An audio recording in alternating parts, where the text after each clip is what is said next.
Hello guys, ayan. Magluluto na naman tayo ng haris. Ayan, syempre, hugasan muna ang haris. Itapon ng tubig, palitan.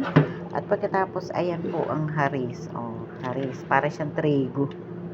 Ayan, pagkatapos, ayan, hugasan na naman uli. Syempre, nahugasan ko na to. Ayan, magluluto po ako ng haris ngayong araw. Araw-araw po. Nagluluto ako niyan ng haris. Ayan, tingnan nyo naman. Ayan, hinugasan ko yan mabuti para maganda ang dalas niya pagka naluto na maputi.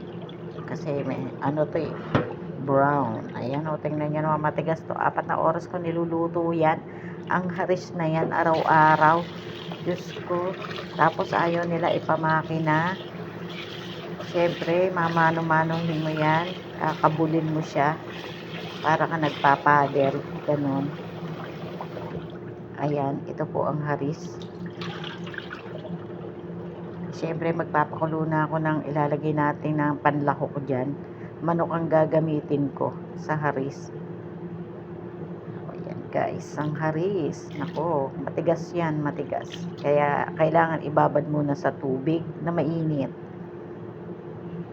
Kaya mamaya papalitan ko pa yan ng tubig na mainit.